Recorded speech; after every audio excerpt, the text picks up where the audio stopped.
Hello guys, and welcome to a new Steel Division video today by me, Vulcan. Today I have you the Battlegroup preview for the 2nd Panzer Division, which is one of the new divisions in the new Back to Hell DLC. And before we begin, I've just got to say that the stats and balance are subject to change due to this being a pre-release version of the DLC. And moving forwards, I will create a separate Battlegroup overview, which will be my recommendations on how to build the division, but that will come after a few balance changes after the release. But for now, we're just going to have a quick look through all of the units. I'll point out some of the more notable ones, and we'll talk through some of the division's characteristics and different statistics along the way. Let's start off in the recon though. So we have Speed Troop, pretty standard stuff. We've seen the Speed Troop with 251 combo quite often, and this is no different. We have one with 1-star veterancy and 2 cards with 2-star veterancy but less availability.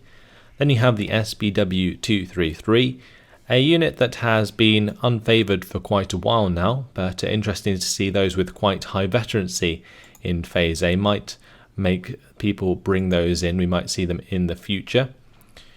Then moving into Phase B, you have access to Aufklärer, which come in the Kubel MG, and then we have the Speed Troop in the Kubel. Now these Speed Troop in the Kubel are considerably cheaper than the Speed Troop in the half-track due to not having to pay for the half-track, so that's a nice supplement in Phase B. Also in Phase B we have access to Pumas, 1-star and 2-star Pumas, again change of availability there making the difference. And then we have access to a new unit, the Aufklärer Panzer 4J. So this is a recon variant of the Panzer 4J. It costs 25 points more than a normal Panzer 4J, but does have the high optics, which can make it very useful in certain situations, especially against infantry.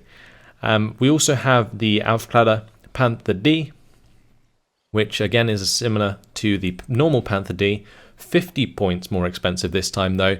Does have the high optics. Also, the good thing about this Aufklärer Panther D is it looks absolutely awesome. Just look at that paint job. Really, really nice. However, I would argue that this is not worth the 300 points price tag, especially considering it is a Panther D and therefore does not have the automated turret. It's hand cranked and the aim time is significantly higher than the other Panthers like the Befehl Panther and so on. So that's the same with the Panzer 4J compared to the Panzer 4H as well, just so you guys know. But the Aufklärer Panzer 4J is probably more worth bringing in than the Aufklärer Panther D, just due to the 25 points increase rather than the 50 point increase onto the Panther. In Phase C, there is access to more Speed Troop, 2-star Speed Troop 4 times in the half-track. There's also the Aufklärer 222 with the 2-star veterancy, and there's also 231s. So this will be interesting because I honestly think these 222s could be pretty good in Phase C, supply like ample fire support, so having a card of those later on would actually be relatively nice. So that's sort of what I feel like my recon might look like, but we'll have to wait and see. Moving on to infantry. This is where things start getting interesting with the 2nd Panzer. We haven't seen anything crazy new. Maybe the Aufklärer Panther D counts towards that, but otherwise in the infantry tab, this is where things start to get really interesting. So we're just starting off with standard units. Panzergrenführer in the 253. We have Panzergrenz in the 251-1s. Also Sturmpioneers, and you can get both Sturmpioneers in 1-star and 2-star veterancy. So your Phase A is pretty standard. You'd probably be going for 1 unit of Panzer Grenadiers and 1 unit of Sturmpioneers, maybe 2 units of Sturmpioneers or 2 units of Panzergrenz depending on the maps you're playing, but you could change that in the lobby if you need to. Phase B is really where things start to get exciting with the 2nd Panzer. You have first of all access to the MG42, which is pretty standard, but then we have both the Sturmführer and the Sturmgrenadiers. These guys are awesome. This is the first time we've seen the MP44 in the game, and the Sturmführer gets 3 of them, alongside an MP40, which does give them 8 HE at close range. They also have 3 smoke grenades and a 20 HE power HE grenade. So that is absolutely fantastic. These guys are very good at close range and will demolish enemy infantry squads that try to challenge them. They can also keep themselves safe with that smoke, which is fantastic. The Sturmgrenadiers, these are also great. They have a range of 200 meters, which isn't fantastic, but all of their weapons have exactly the same range because all of the men have the MP44. They also have the 3 smoke grenades, which does allow them to get into the range that they like to and remain in the range that they want to be in. And these will be a fantastic counter to units that have high HE at 100 meter range, because you can engage the enemy units before they can engage you with their high HE. So these guys will be actually very good. And although the overall HE on an MP44 is actually relatively low, the fact that they have 10 of them and it stacks up to 15 HE is actually pretty high. So I expect these squads to be very much valued in the 2nd Panzer. However, availability will remain low throughout the division. In Phase C, you can get access to more availability of Pioneers and Panzer Grenadiers. You can get these as 6 a card, which is actually pretty nice with half tracks. You can also get more veteran versions of those with 2-star veterancy. Further to that, there is the option to bring in the SDKFZ 251-9 with the Pioneer Führer, and this 251-9 2-star veterancy can actually do a lot of work. So I'm not sure we're actually going to see it due to the availability of infantry slots, but it's still a choice that might come out later on in some divisions. But my bets are that maybe not even the Sturmführer will be seen in this infantry lineup, and we'll have more infantry, and support and command will be found elsewhere. Let's move on to the tank tab though, where we can see the ability to get 2 Befehl Panzer IIIs in Phase A with 2-star veterancy, which means that these Befehl Panzer IIIs might actually hit something for once, which would be quite a change to the otherwise unveteran Befehl Panzer IIIs we've seen in the past. There's also access to 2 Panzer IV-Hs in Phase A, and these are going to carry you probably all the way through Phase B as well, as you do get Befehl Panzer IV-Hs to join you then. Stug 3s are not very useful at that stage. So it's most likely going to be Panzer IV-Hs, Befehl Panzer IVs through A and B, and then into C you have access to Panzer IV-Js for 110 points apiece, which is a 15-point discount than we've seen elsewhere, which is actually a very, very nice card indeed due to the 110 points per minute in Phase C. But on top of that, you've also got access to Panthers, which you have quite high availability of, so you can bring in maybe a Befehl Panther and 2 cards of Panther A's on top of that. You also have access to 2-star Panzer IV-Hs, which could also be very strong as well.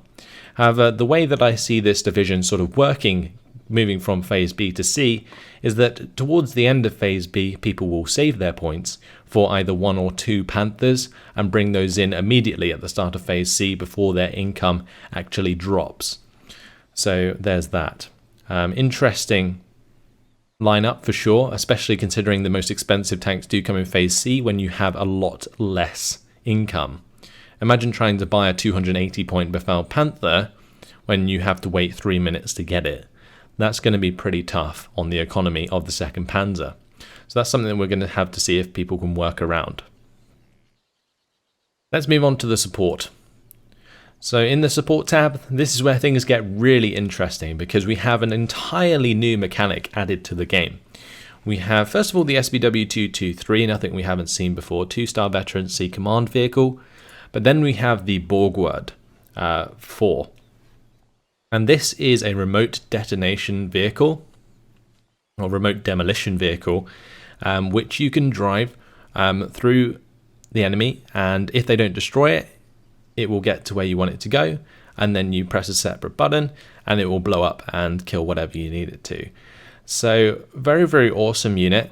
Doesn't get affected by suppression from what I've heard. So if it gets fired at, unless it gets killed, it will just keep going. It doesn't get affected by light arms fire, it doesn't get affected by tank shells unless the tank shell actually hits it and blows it up. So an interesting unit for sure, only 40 points apiece. I reckon we're going to be seeing these used quite a lot when the game or the DLC comes out, because they are such a unique unit. But the effectiveness of those, it remains to be seen. I think they are going to be relatively good in towns, especially for cleaning out infantry of buildings and removing cover. But otherwise, they could have limited uses in the open due to the fact that when they get killed, they'll just blow up on the spot. There's also access to 258s in Phase A for the 2nd Panzer and the Mortar munitions, which is nice to see that Eugen has repurposed the Mortar and made it into a supply vehicle in this case. In Phase B, more Borgwards available, more SPW-232s, we've seen these before, more Mortar munitions, but one exciting thing is that we can get 2-star Flampanzer 251-16s in Phase B. And the reason I say this is exciting is because we've only seen 2-star Flampanzers previously in, I think, the Phase C of the Panzerlehr or the 116th Panzer, and they can be extremely effective even later in the game. So being able to bring them in Phase B is actually quite a big deal, and I think we'll start to see these Flampanzers swing out quite a lot with the 2nd Panzer, especially accompanying some of the Sturmführer. That's going to be absolutely crazy for the mid-game infantry fights. There's also the Guerilla available, which is the 27HE 1000 meter range support gun. Haven't really seen these used very often recently, but definitely an interesting unit nonetheless. Then we have the 259s available in Phase C, which is interesting since by Phase C these fall off pretty hard, but they are 2-star veterancy, so maybe we'll see them used occasionally, but otherwise, yeah, outclassed by other things in the division. In Phase C, you've also got access to more Borgwards and the Mortar munitions. So 9 Borgwards available throughout, and you can just choose to bring all of them should you want to. However, probably not the most efficient use of slots in the support tab. Let's move on to the anti-tank tab. So the anti-tank in Phase A is pretty light. You don't have too much availability of AT guns, but I still expect people to be using the Pak 40s quite a lot, especially to accompany things like the Panzer IVs. Panzerschreck squads are very nice with the 2-star veterancy. That also gives you a 2-star 250-10, which can be useful for cleaning up half-tracks. So depending on the division you're up against, this could be a nice choice. Further to that, there is the Panzerschrecks in Phase B available, where you get 6 in one card. Another really interesting choice that I think certain people who enjoy ambushing with Panzerschrecks would use, because I've actually become quite a big fan of Panzerschrecks lately in that they can often play themselves off quite easily. Anyway, moving into Phase B, you gain access to Jagdpanzers and the Pak 40s here, and then in Phase C there is more Jagdpanzers available. And possibly, I think we'll see these Jagdpanzers used because they cost a lot less than Panthers. However, due to Panthers actually being a thing and them being 2 stars, I feel like Jagdpanzers maybe will take a back seat in this division. One thing I forgot to mention actually in the tank tab is that these Panther A's are 2 stars. So these will be the first Panthers that we've seen actually 3 stars with a command nearby, and that is going to be extremely deadly. Further to that, we also have a new ace in Ramsch, who is going to be taking up one of the Befehl Panzer IV slots, but I'll let you guys look into that in your own time. Moving on to the anti-air tab, we have Flak 38s, and these may not look too much, but if you see, they can be brought in by Gepards, and this is extremely important in Phase A. These 2-star Flak 38 20mm with the 2-star Gepards bringing them in gives you exceptional firepower for shooting down enemy aircraft early in the game, which is very exciting for countering some of the play that can come out of allied divisions.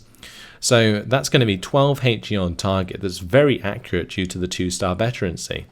So there's going to be a lot of lethality in the anti-air of the 2nd Panzer. And just having these 2 brought in Phase A is going to be more than enough, I feel.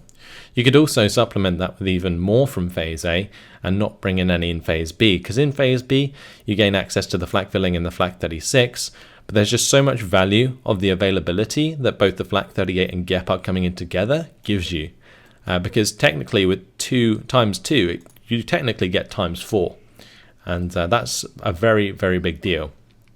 Moving on, we have in Phase C the SDKF Z71, the Mobilwagen and the flak 41s. In Phase C, I think the likely candidate is going to be these Mobilwagens. You do have limited anti-air slots, so I feel like these would be the most effective and able to keep up with your tanks, keep the maneuverability going, especially with how flak 41s have been underperforming since more people have picked up artillery, since the competitions have been going on. Let's move on to the artillery tab. In the artillery tab, it's actually pretty interesting. In Phase A, you don't have any mortars, you don't have any like artillery, the generic artillery. You have to rely on off-map. So you get access to the BAO Panzer 2C, which is 110 points. You get 173mm off-map, and this could potentially give you quite a lot of punching power early in the game, because you can use this 20mm autocannon on the Panzer 2C to quite good effect. It has a reasonable amount of ammunition, not a crazy amount, but enough to get the job done. And this could definitely support your infantry in a push into the towns early on, especially with the off-map coming down onto that town. Interphase B, and this is where you're going to gain access to mortars and your standard self-propelled guns. So you have the 251-2 with the 1,200 meter range, which is outclassed in this phase by the Vespa. And the Vespa makes sense to bring in this division, not only because it's a very good artillery unit with the 2,400 meter range and 15 HE, but also the 150 points per minute you gain as reinforcement points. There's also access to the BAO Panzer 4H, which we've seen before, and Hummels in Phase C, which is 2-star veterancy apiece, and you get 2 of them in each card, which is actually very strong indeed. These 2-star Hummels can do a lot of damage if they're allowed to sit on target. That high rate of fire really, really helps them out. And there you have it, that's the artillery tab. Let's move on to the air. So even the air tab in the 2nd Panzer is actually quite interesting. We have Focke-Wulf 190A8s, which we've all seen before, but then we also have this Ju-88S, and this thing is an absolute beast. Now it looks like it only has 14 bombs. However, these are SD2 bombs, which are technically cluster bombs, and therefore it counts as 96 bombs, or bomblets I guess you could call them, with 5 HE power apiece. So it fires 14 bombs initially, which then break up into 96 bombs, which all hit the target at exactly the same time. The other beautiful thing about the Ju-88S is it's 600 km/h speed, which is actually pretty damn fast for a bomber. So it's going to get in and out, it's got very good resilience, and it will absolutely hammer the target very hard indeed. So an interesting unit in Phase A. I feel like it could be used to cheese, much like the Pathfinder used to be. Then moving into Phase B, we have the Focke-Wulf 190A4AU, which is a recon Focke-Wulf. It is very fast, 750 km/h. However, lacks the munitions and armaments that the other Focke-Wulfs have. So it only has 2 7.92mm machine guns, which is definitely lacking compared to the normal 4 20mm and 2 13mm machine guns that the standard Focke-Wulfs have. So I'm not entirely sure that we're going to see these come out too often, but they are very awesome looking aircraft, nice paint job on those. In Phase B, you also have access to the Focke-Wulf 190A8 BR21, which is very similar to the rocket aircraft you can get as the 16th Luftwaffe. So a nice hit and run strike aircraft, which can act as a pseudo fighter as well. Then we have the Focke-Wulf 190G1, which has the 25 HE power bombs. And honestly, being able to bring in 2 of these in Phase B is pretty strong for knocking out AT guns like 17 pounders that could threaten your tanks in the B phase. In Phase C, you get access to 2 Focke-Wulf 190A8 per card, which are 1-star veterancy, and more of the Ju-88Ss with those wonderful cluster munitions. Very, very strong unit indeed. I expect this to be used a relatively high amount with the 2nd Panzer. And that's pretty much your lot. So that would be the 2nd Panzer units. Let's just back out and you can see a sort of overview of some of the units that I picked out. This is by no means a finished division. You might not want to try and play it like I've set it out, but definitely points out some of the interesting units like the Aufkläder Panzer IV-J and the Panther D. Then we have the Sturmführer and the Sturmgrenadiers. There's the Panzer IV Ramsch new ace in there. We got the Borgwards, and then the Ju-88S and the Beio Panzer II-C. All very interesting units indeed. The 2nd Panzer bringing a lot of flavour to the Axis armoured divisions. Hopefully you guys have had a good time looking at some of these units. Hopefully you've enjoyed it. And I'll see you in the next video. Goodbye.